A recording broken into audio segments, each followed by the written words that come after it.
The stock market had been on an absolute tear, but now with some bad news, looks like things are coming back to reality.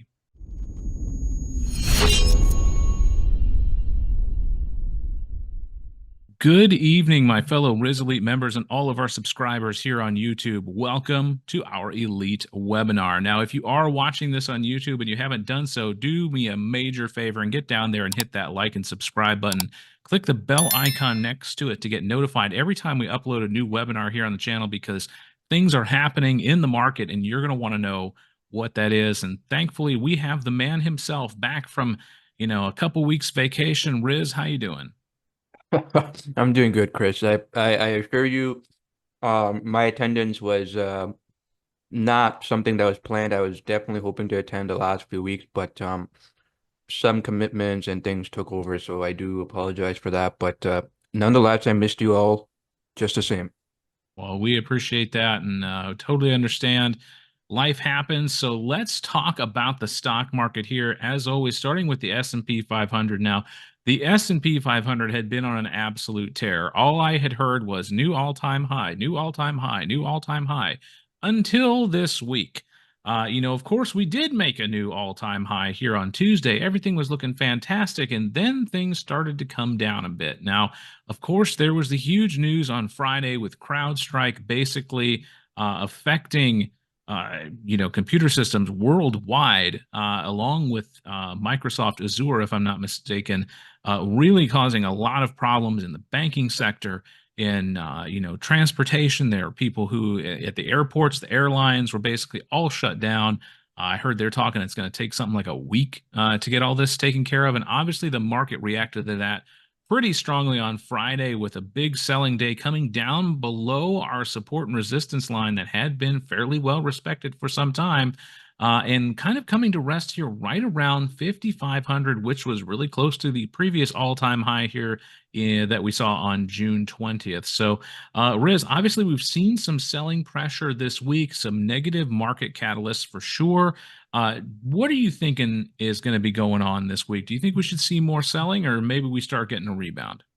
Yeah, well, we got a big earnings week, full Yeah, that's true. earnings season. So that's number one. To answer your question, how earnings go, we know will make a difference. We know that these large caps, we got the big names, right? So far over the entire year, even in the last year, earnings have been good, surprisingly good, and much better than anticipated. That's one of the reasons why we've seen this big continuation upwards in markets. Because yes, the day in, day out, week in, week out price action matters, but ultimately in the end, how the companies do, how their earnings or lack of earnings or profits, lack of profits, their revenues, their all these things make a difference. Their growth, their um, guidance, these all make a difference. And as a whole, that's what the stock market is. These are businesses, right? A lot of the crypto bros and all these guys on Forex and all that shit, they fail to recognize, and they don't have this. This is one thing they will never have,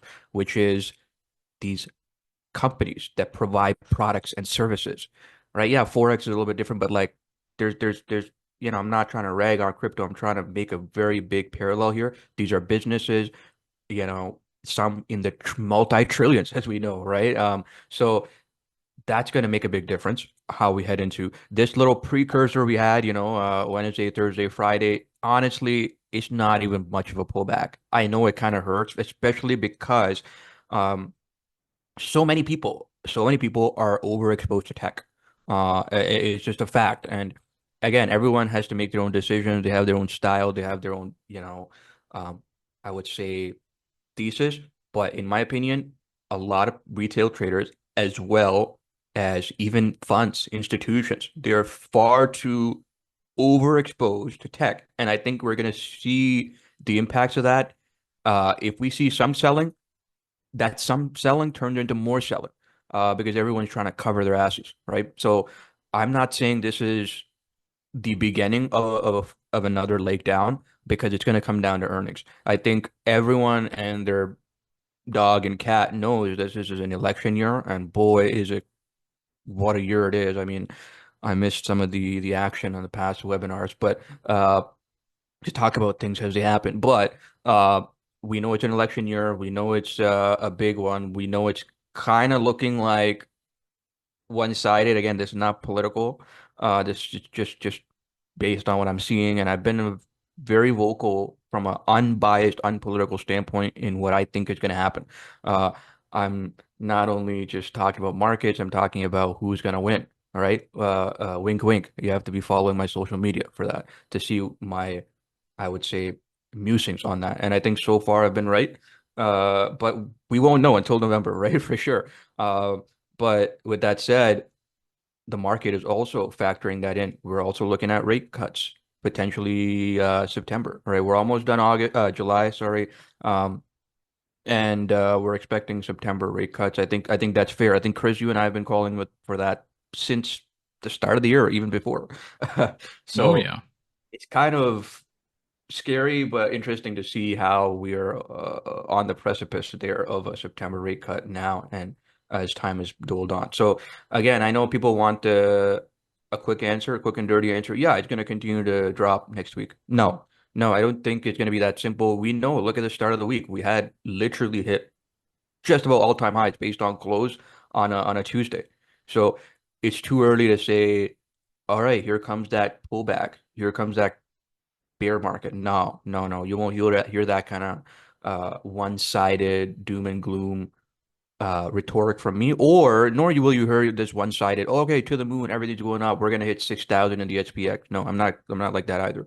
Uh, I take a more nuanced approach and it served me well. What I will say though, is a word of caution for everyone. In Elite, if you're watching this live, or if you're watching the recording, or if you're not in Elite, make sure you do a self-check and a self-assessment on one, your exposure to tech type of stocks. Okay. I'm not going to go into the nitty-gritty, industries and tech, but tech. Just ask yourself, are you overexposed? Is your half your portfolio or your entire portfolio all tech companies? You know, um, be mindful of that because that's where the pain happens. That's where the pain trade is. All right. If we see a pullback in the SPX, I assure you, if the SPX is down 1% on the day, that the NASDAQ, aka the index full of tech companies, that thing's going to be down 1.5%, maybe more. So there's a lot more downside in tech. Okay, be cautious of that. I implore everyone in Elite and outside of Elite watching this to be mindful of that because don't if we do see a continuation lower before maybe let's say the market breaks below 5,500, we're at 5,504, it breaks below 5,500 strongly, let's put earnings aside, maybe they're coming fine but the market still wants to sell off, we see a big drop to 5,400 like a rainfall, you're gonna be feeling the pain if all you're in is Nvidia and AMD and Microsoft maybe even and like all these things like you gotta be mindful of that. And this is one thing I think people have gotten complacent of. So I'm really sounding the alarm on that. There's a reason why, and I given away a little bit here, but there's a reason why I've been, in trades and taking trades such as McDonald's, and you see me in J&J and GSK, you know, there's a reason why, it's not that I don't know what Nvidia is. It's not that I don't know what Apple is, right? There's a reason why. So temper your expectation, be mindful of that. And I can tell you, and Chris can confirm this, I've even sent an internal memo to the team, to the trading team, um, that to be mindful of all trades on a long position, long side, when it comes to tech. So I am serious when I say that it's a bit too far, it's gone a bit too much, and wouldn't be surprised. I'm not surprised at this little drop. It's not even a pullback, but people I'm seeing are still kind of like feeling the heat, and I'm like, why? Why? You shouldn't even be feeling that. You shouldn't even be in the kitchen yet. We're not even in the kitchen. We're in the dining room. Chill the fuck Exactly. out. And that's really grinds my gears because I'm very, very blunt when it comes to uh you can't have the great sunny days and fan fucking tastic up days and all-time highs in your account and then get fucking slaughtered, the moment tech pulls back 2% and you're like, oh, like you're gonna like puke your guts out. Nah, no, no sympathy there. There's a reason why I make money up markets, down markets. How do you think that happens? Right? Rhetorical question, obviously. No, it's very true. You definitely did send that memo out. I remember that. And, it is very important not to be too overexposed to one sector because, like you said, if that sector pulls back, it's going to be bad news, and you're going to be holding through some pain. So, speaking of sectors, let's go ahead and take a look here at the different market sectors. And just as we were talking about tech taking a big dump here this week, starting from Monday, we started at almost 25%, and we ended the week at just about plus, we'll call it 18%. We'll round it up a little bit.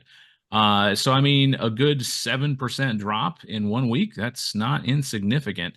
SPX, or the SPY ETF here that we're measuring the SPX by, still up 16% on the year so far, even, despite this pullback from almost plus 20%. Seeing a big rally here in financials. Of course, we had some financial earnings last week that came in. So that probably helped push that up a little bit. But man, the big winner here this week is real estate pushing back over the zero line. Well done, real estate. I guess, it's time to start buying. I'm just joking on that. Don't start buying just yet.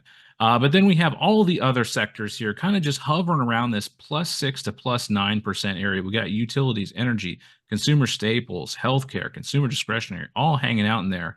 But yeah, Riz, looks like we're seeing some pretty big moves here in the financial sector and real estate. Is it anything other than earnings pushing that up, or is there something else going on? No, it's just sector rotation. Just take a look at how well, we have healthcare, we have consumer discretionary, we have energy. Look at how they're all kind of holding up. Whereas when you take a look at something like XLK, and even XLC, communication/tech are kind of similar because, for example, Apple is a tech company big time, but it fits into the communication side, maybe even Google, right? So I see those two as very kind of similar, just that obviously XLK is going to have the larger moves because that's where things like the semiconductors will fit in, right? And we know those are the big, big hot topic past year. So, with that said, I think we can chalk this up a lot to sector rotation as well. What the most interesting thing, and Chris, you touched on it, is real estate.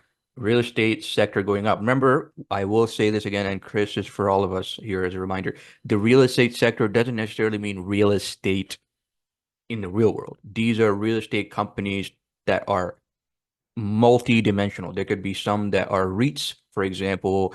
They hold large either rental properties. We're talking thousands and thousands of units, right? Meaning condos. They could be commercial real estate companies. They hold plazas and like, malls and all that.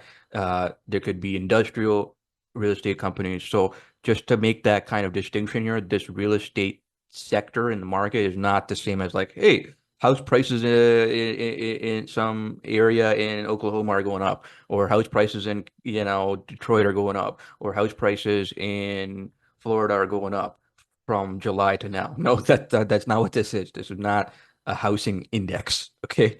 So important distinction for everyone. Okay. But with that said, why is the real estate sector made a nice recovery? I mean, just past the break even, or just that break even, which is actually pretty good considering where it was at the start of the month.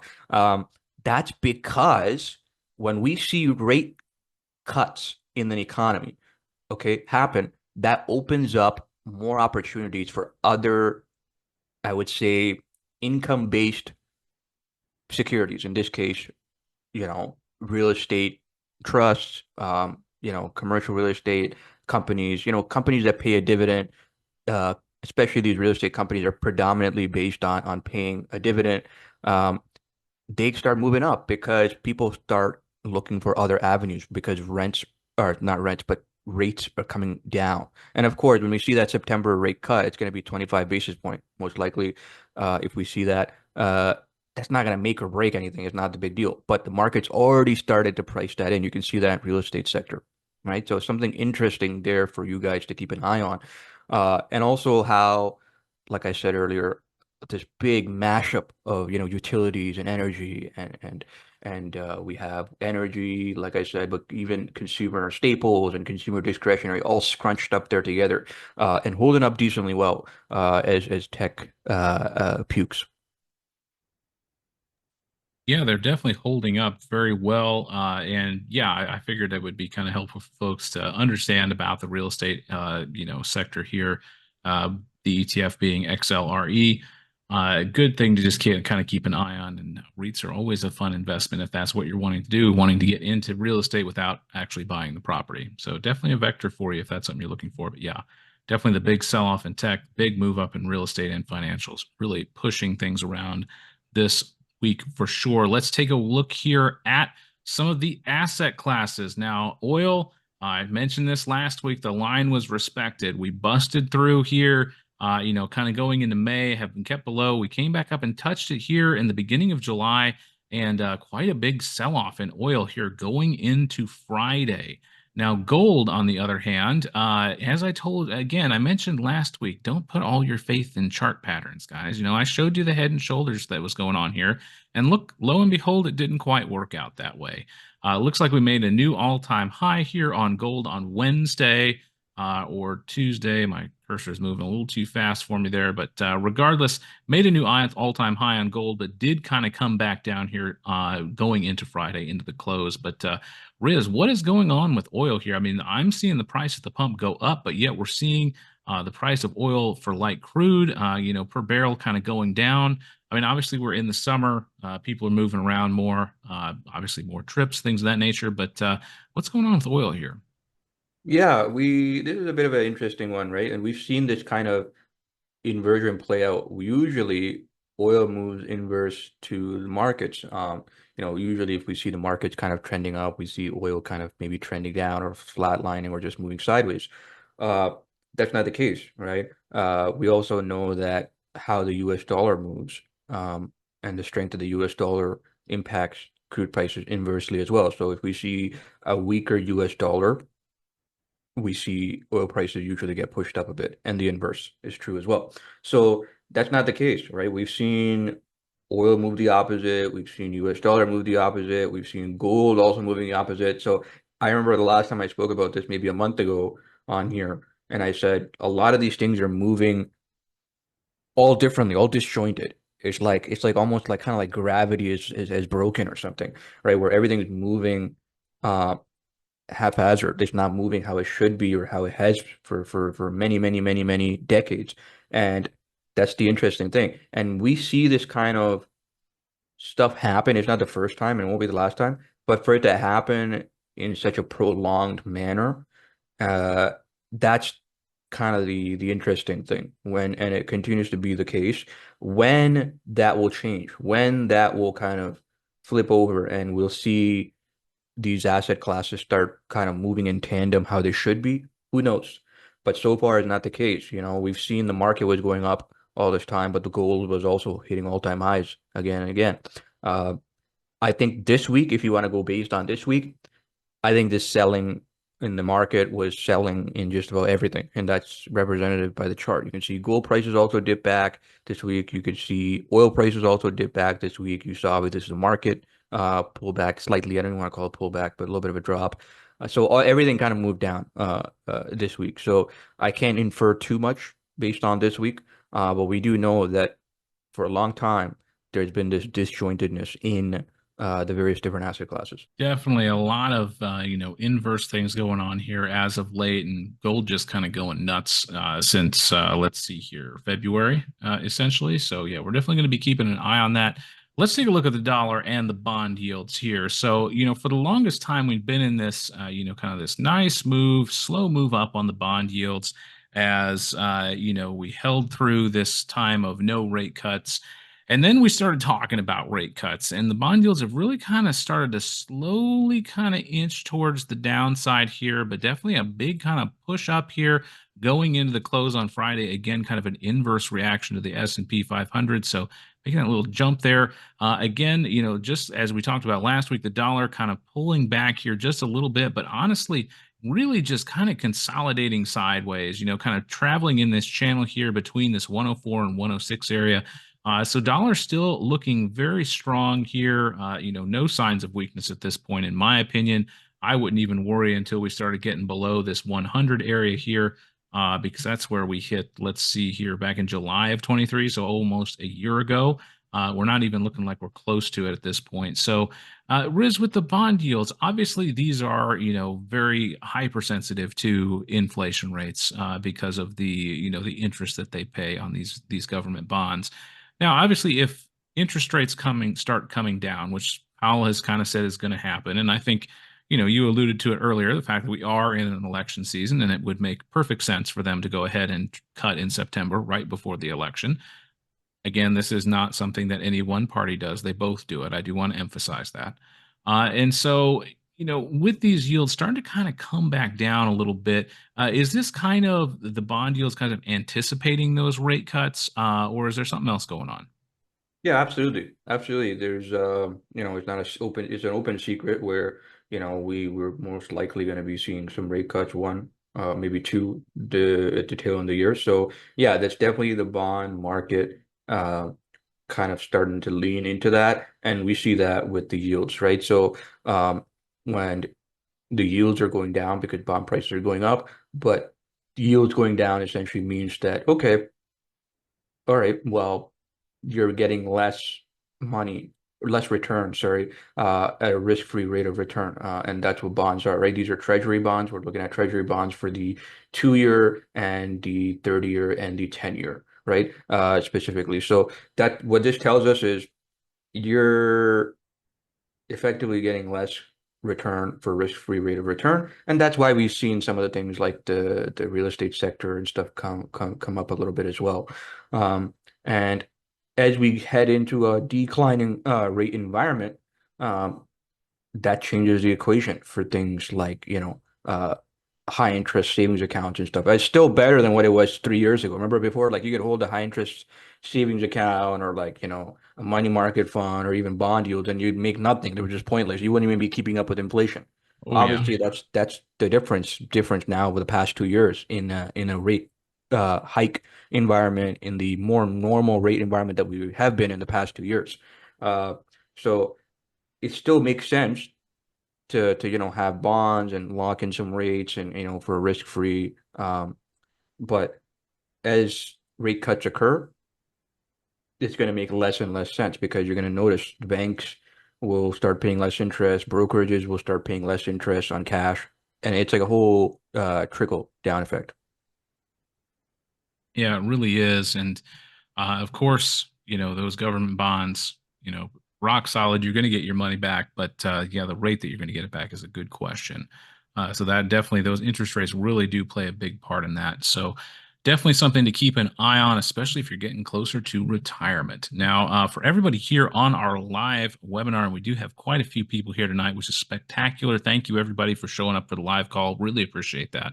Go ahead and start posting your questions while Riz and I go through the important dates in the market this week. Now, I will say last week was a lot more exciting, with, Powell talking and things of that nature. And of course, we had all the debacle on Friday. We'll touch on that before we get done, but nothing really big this week for the most part because of the earnings that are coming up. And we're going to take a look at that here in a minute. But yeah, I mean, Riz, is there really any economic data here that we need to keep our eye on? I'm not really seeing anything. Yeah, no, we can keep a cursory glance. The growth rate, GDP growth rate, the advanced quarter over quarter that's a little bit important. Um, I feel like durable goods or whatever, but PCE, personal income, spending, that's also kind of important as we're in the thick of summer. Um, but yes, I think GDP is the key one here, but it's the advanced one, right? We do see some revisions, a more accurate number as we go in. But yeah, definitely, I would say a little bit less of an exciting or event-driven kind of week. But I think that's okay because all eyes will be on markets. Yeah, I have to agree with you on that. Definitely earnings are going to be the big name of the game. We're already getting questions about earnings. So let's go ahead and take a look at that earnings calendar here because we've got some names that we need to discuss on. Now, Monday, it looks like we're going to kind of ease our way into earnings. Nothing really exciting in here, if you ask me, unless, of course, you're in cadence. Not even sure what that is. But we got more, financial institutions reporting on Monday. some other different things, but then we start getting into the meat and potatoes of it on Tuesday. Now, before the opening, we've got some big names here. We got Spotify, UPS, GE, GM, Coca-Cola, Lockheed Martin, all reporting before the open, and Philip Morris down here as well, kind of hiding out with this, lighter icon or logo here. Kind of just trying to sneak in under the radar, aren't they? But then after the close, Riz talked about tech companies now, didn't he? Tesla and Alphabet both reporting after the close on Tuesday. Huge names that you need to be keeping an eye on. Alphabet, aka Google, and then of course Visa, another big name, going to be reporting there. We continue on Wednesday. Opening is going to be a little bit calm. We've got AT&T going on. And then we kind of start getting into it. We've got Chipotle, which had a massive split recently, going to be reporting after the close. If you like playing car stocks, Ford, not one I'm interested in, but IBM, another big name. And then we start going Thursday. We've got some airline stocks coming in with American Airlines. It's more biotech with AbbVie, Hasbro if you like toys, Raytheon if you like defense contracts. And then after the close, not as exciting, but if you do like to play, shoes, Skechers is there, and who doesn't like a good steak with Texas Roadhouse? And then Friday, kind of cooling the week off here, but again, some more biotech and Bristol Myers Squibb. 3M, always a staple company to keep an eye on. But yeah, those are kind of the big names that I'm seeing here. Riz, is there anything that I missed that you're going to be watching? No, you touched on them for the most part. Yeah, Tuesday is going to be the big one. Obviously, a lot of people are going to be most concerned with how Tesla and Google slash Alphabet will do, and obviously UPS and Visa as well, Coca-Cola. But yeah, Tuesday is the big one, followed by um, Wednesday maybe. But yeah, so far uh, it's kicking off. It's a big one. It's a packed calendar, as you can see. And then the week after this one will be even more, I think, interesting as we start seeing the Apples and the Microsofts also coming in. But yeah, this is a pretty full-on calendar. Again, we will see how they report, how things go. Uh, the first 2 weeks of earnings season usually lasts about three weeks, but the first 2 weeks give us a good idea how these large caps are doing. Very well said, Riz. We definitely have a lot of big names reporting this week, and next week is going to get even more exciting.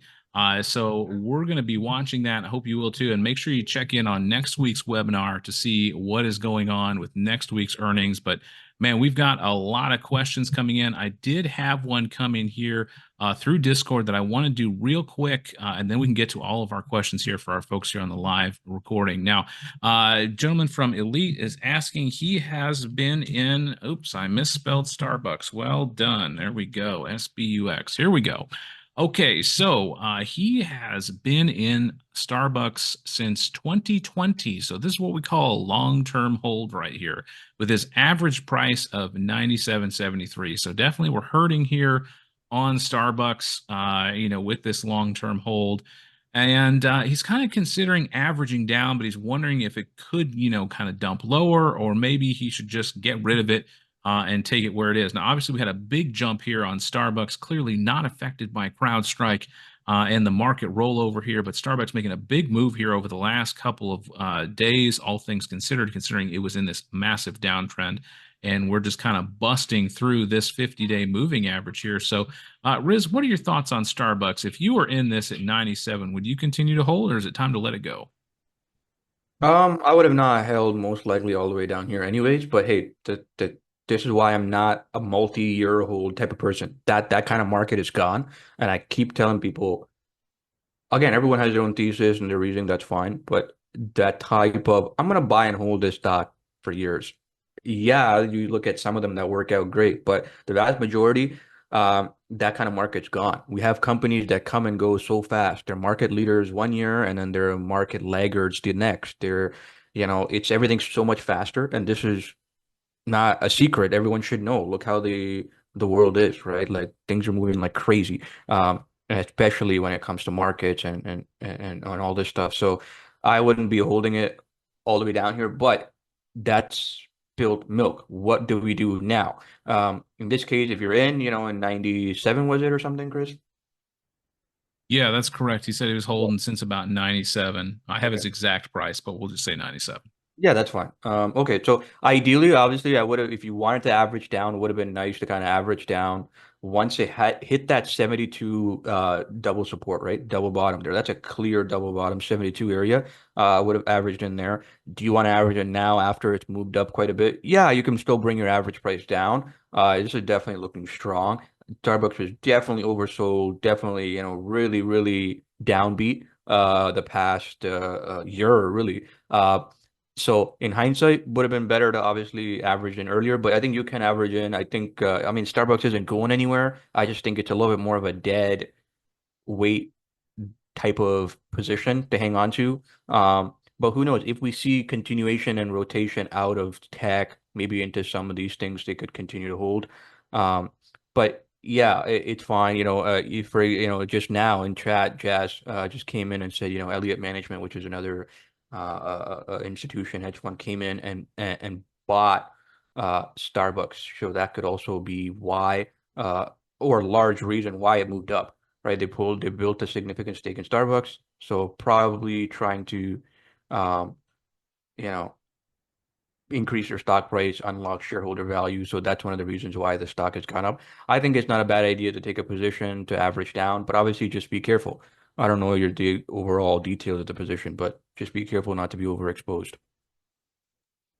Obviously, what this, management company is, they want to get pumpkin spice latte out earlier, so they're just building that position to try and get that pumpkin spice going earlier before October. Yeah. That's really Yeah. what they need. That's what they need. Sorry, I I can't think I that, can't yeah, make I think, wasting the opportunity to take a jab at Starbucks there. yeah. All right, cool. So we have a lot of questions in chat. Really appreciate that. First couple ones, wanted us to take a look at Microsoft and Apple. Let's take a look at Microsoft first. And of course, Microsoft, part of that debacle on Friday with their Azure was the servers, right? That kind of got blasted. A lot of Microsoft services were down. I can tell you a lot of companies in the financial sector were down or having reduced capacity. So a big gap down on Microsoft here on Monday, but definitely buying back up and running right into that 50 moving average and closing basically right on top of it. Um, with this kind of rollover that we've been seeing in tech here, I would be kind of hesitant to jump into Microsoft right now, but that's just me personally. Riz, what are you thinking? Yeah, I'm not really a buyer at these levels. I think it was overdone anyways on the upside. I'd like to see more value baked in. Fantastic company, amazing management, everything A plus, everything. But remember, price is the value what you're paying for, right? And based on fundamentals, based on where it's at, technicals even, I think I would rather wait to see if we get an opportunity, and if we don't get an opportunity to buy lower, then that's fine too, right? It's about making a criteria for yourself and sticking with it. For me, my criteria is I'd like to see it. I mean, just at first glance, I haven't done a deep dive. I'd like to see it around below 420 at least. Just me personally. Again, some would say, well, Riz, maybe the big, pivotal buying point might be around 400 because it's also the 200-day moving average. Yeah, perhaps. But first, I'd like to see if we can get to 420, and that's going to be based on many variables. We know they got earnings next week, not this coming week, but the week after. So that's a big question mark, right? But yeah, I'm not a buyer at these levels personally. Yeah, I can't blame you there. It feels a little kind of like this pullback feels a little soft, is basically what I'm trying to say. I feel like there's definitely a lot more room it could go. And like you were saying, 420, 400 seems like a better entry if you can get it. All right, let's take a look at the big boy Apple. Apple definitely suffering from that rollover in tech as well. So, we kind of hit the top here on Monday, sold off basically every day since then, but we did close just a teensy bit higher on Friday, all things considered, up a paltry 0.06% on the day. Even though it was a selling day here, it did gap up a little bit at the open. So, yeah, this looks really extended to me, honestly. Of course, they were talking about the whole AI thing. Everybody's got to get in on that, right? But this feels really overextended. We were overbought for, quite a while here for basically the beginning up to about halfway through July. overbought, and now we're starting to kind of come back down. I don't know if I would be buying here either. It kind of feels like maybe it's got some more room to give. Yeah, you feeling that way too, Riz? Yes, I agree. Once again, we are in sync. I think it went parabolic in July, Mhm. right? We saw it really catching up because the theory was, well, if Nvidia is worth this much and it's now the largest company, Apple must be undervalued. And then obviously that played into right away. It was just like, holy crap. And then it just took that stairway up, right? As you can see. So I feel in this case, very frothy indeed. Love the company, great company, obviously a money-making machine. Um, it has its own little issues, but I am usually, and it's so boring. People probably think like, "Riz, what the fuck? Half the time you're not buying anything, right?" But that's what works. You got to be so selective. If there's one thing people learn when they ask me questions of what I'm buying, what I'm not, I can assure you just off top of my head, if people ask me, 10 questions about what to buy. And then I'm sure, like, I think the ratio will probably be like 70 to 80%, seven or eight out of those 10 will be like, I'm not buying. It's only two that I would even consider. So why is that? Apply that thought process. Why is that? It's not because I don't have the capital. It's not because I'm not trading. It's not because I'm not watching. It's not because I don't care.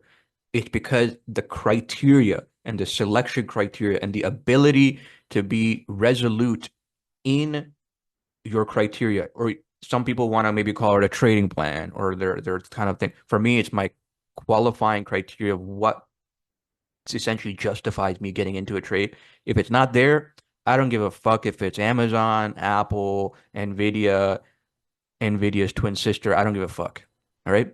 So that's what it takes to succeed. Be so selective. Obviously, have the right criteria. I mean, if someone's trading like a moron and their criteria is stupid, well, stupid in equals stupid out, right? So have the right criteria. I'm hoping by listening to me, not because of my um, raspy voice, but because I'm hopefully resonating, making sense, and you're learning that you can hopefully continue to listen and implement into your own trading, your own investing. Because one thing I find is a lot of people are far too quick to trade. This is not a job where we need to put the hours in and clock out. More trading is not more hours. It's not a job. People need to really be more selective. And I'd hope with Elite that we can help them. And I know we help them with that because a lot of people come to me and they're like, Riz, I was doing it on my own. I was just like fucking moronic with this shit, like just buying whatever the fuck. And I'm like, yeah, it sounds about right. The vast majority of people do that. Then they just justify it after the fact. Our job is to not just help you make money. Our job is actually to help you keep your money and to get out of your own way and to help you devise a strategy and plan and learn and be resolute and be a powerhouse for your future growth. Not in trading only, but in your personal life, in your wealth. All of these things are connected. And if you've been following me for a long time and listening to me over the years, you know it's not just about, oh, trading mindset, trading psychology, oh, technical analysis, oh, ratios. No, look at the bigger picture. It's all of those and then some. The only thing I could think of there when you said NVIDIA's twin sister, we start up like an only chips page. I'm paraphrasing there. But Yes. we're gonna leave it at I that. was I'm not. waiting. I said that. And in my mind, I knew what I was gonna say. And in my mind, I said it, and I'm like, I'm gonna now finish, and I'm gonna wait for Chris to come in with his thing. You know what I'm saying? Like, Yep. I knew that. I knew I gave that serve to you, and I was waiting for that hit back on your end. Nice. Thank you for the serve. I appreciate it. We totally slammed that one home. All right, cool. That was a slam dunk, of course. Absolutely. I was waiting. I was sitting here. I'm like, I gotta Grand think of slam. something. I gotta Grand think of slam. something good. I think Yeah. they call it grand slam in tennis, right? Like I'm not a tennis guy, but I think they call it like a grand slam or something. I don't know what they call it, but you just like relay right in and you're done. Like Oh, slam like an dunk. ace shot or something like that. A shot or some shit. I don't know. But Yeah, yeah. we don't play tennis here, obviously. All right, cool. So let's keep going here. Sean is asking, do you think are there any Canadian securities that are worthwhile? Now, Riz, what's the maple syrup ETF? Do we know that one just yet? SYRP? Yeah, I don't know. I don't know. I mean, yeah, I beats me, man. If we can find out, I'd love to learn more about it too. But yeah, just getting back to the real question here: are there any securities, Yeah. Canadian securities specifically, that are worthwhile, kind of taking a look at here for the moment? Yeah, not now. Jazz is a big fan of LIF. I have been too. It's lif.to. Just bring that up. Type in LIF. Sorry, and then take a look at the Canadian. A little bit down, a little bit down. Yep. No, no. Yeah, you're right. You had it right before. LIF, right above, second from top. Yep, you had it right. Yep, perfect. So this is definitely one that I've invested in, I should say, for a long time. That pays a good dividend. It's a solid company. Ultimately, to give you the gist of what this company is, it's a it's a silver. Well, actually, precious metals company. They don't partake in any mining operation themselves. What they do is they provide the funding to the mining companies, right? And then what they do is they say, if you go in and you find something in the mine, we are going to take a percentage of that. So the royalty, they take the royalties, hence the name, Labrador Iron Ore Royalty Corporation. So it's a great business. It's a very lean business. It's a business that's been operating for a long time, but they're a very small business. It's like a micro cap, mini small cap, even smaller than a small cap, I think. But the dividend is solid. It's safe. It's been going on for many years. I remember trading it or investing in it, holding it for many years and sharing my kind of dividend income on it. A lot of people are like, holy fuck, your position is large, but then because your position is so large, your dividends is like nearly six figures just from this company. So uh, I don't have a position in my trading account. In my investment account, I usually rotate in and out because it's consolidating. I just kind of have a small position just holding, but this is not a bad one to consider. The other ones I obviously talk about are, ENB, but it's also listed on the US exchange. So Enbridge is a pipeline company. It's had a decent run off the 200-day moving average. We have TRP, which is also something I've talked. Now, I'm not to answer the question, I'm not saying these are things you need to get in now. I'm just saying these are ones that we've traded, we've held, and you could easily do it on the Canadian side. But just something to add to a watch list or keep an eye on, right? There's not too many amazing, solid, worthwhile Canadian companies, Canadian domiciled companies. There just aren't. I'm sorry, it's just the way it is, and I say that as a Canadian.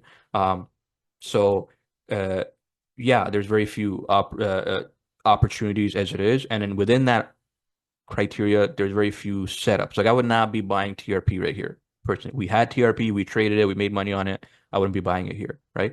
Just some thought on that. But LIF is another one people can add. I'm not saying to go take a position. It's a slow mover, but that's because it's a dividend paying company. But keep in mind, it is a very small company. Okay, a very small company. Just it's not a large cap or mega cap or anything like that. Just be mindful of that. I mean, I feel like that's a line that you'd say on Oli chips. Oh my God, look at the size of your dividend. Uh, what can I say? All right, cool. Let's keep going here. Manuel is asking, is it worth it to play this sector rotation and look at medium-term companies to go long in, such as energy companies, healthcare, etc., or would it be better to wait for earnings seasons to go through and then take a look at some potential setups? So, what are your thoughts on sector rotation, Riz? And is it time to jump in or kind of wait and see with earnings? I would say the ideal time to be doing that, obviously this is hindsight, but the ideal time to be in those companies was before this week. But I think it could still be opening up some opportunities for us if we continue, right? I wouldn't be in a rush to now try and like rotate. I would try and decrease exposure. So when I said earlier, manage that exposure on the tech side, I didn't mean manage that exposure from the tech side and then go into other sectors.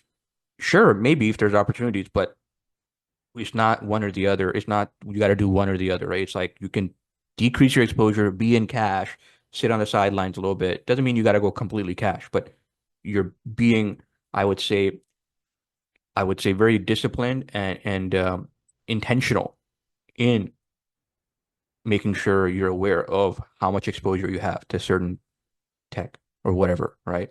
Doesn't mean you have to rotate into other things. I wouldn't do that just yet. I think we need more clarification. I think there's a very big chance that if we do, let's just assume we see a pullback in the market by another, I don't know, 3%, 4%. It's very likely that we also see all the other sectors go down too. Okay. Sector rotation be damned. It can still have such an impact that all sectors go down. It's just that other sectors may go down less, right? It's very important to recognize that. In this case, we've seen XLU, and Chris has brought up this chart again, which is great. Like, XLU and all these things, they've dipped a little bit, right? Or maybe they've just held up. But I'm not saying they're going to be going up while the entire market's going down. It's not the case. In fact, the only thing that's applied that so far is to real estate. And that's maybe a one-off, right? There's definitely a point in time where if and when we do see a pullback, and this so far is not a pullback yet, but we do see one, it can bring all sectors down. So what do we do in that case? We want to make sure we are not overexposed to a single sector.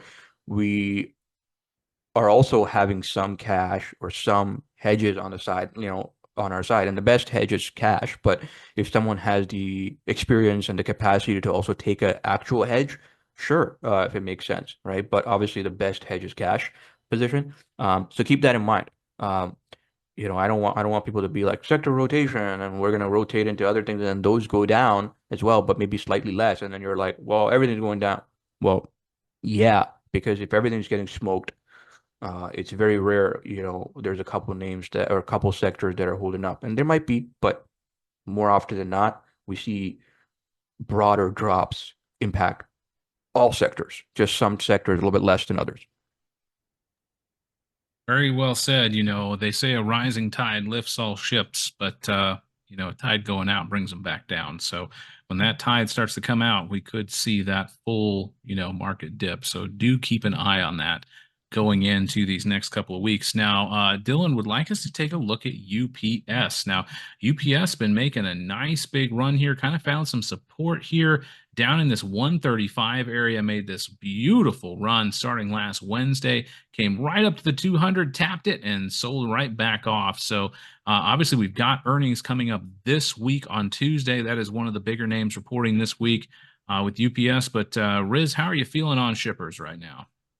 Yeah, definitely a beaten down name. It's not going anywhere. We had a position, we took it off for profit. So yeah, I mean, there's not much else I can say on that. Honestly, we had a position, we took it off. There's a reason I took it off. I took gains. We knew that earnings are coming. It's a toss up. It's a coin toss. Something I don't want to play that catalyst. So I'm okay taking it off. So um, I don't have much else to add to that right now. Besides that, yeah, it's at that 148 kind of resistance area, and earnings are coming, which is again.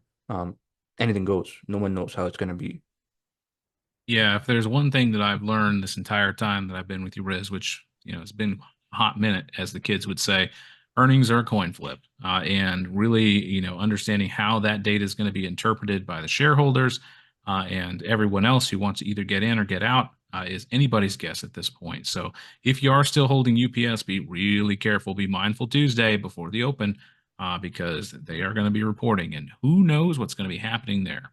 I want to go ahead and close out the webinar here and kind of talk about the happenings on Friday, because this was a big, big issue in the markets and, just in the world in general, with the CrowdStrike update on their cybersecurity platforms, caused massive outages worldwide, breaking multiple corporate computers.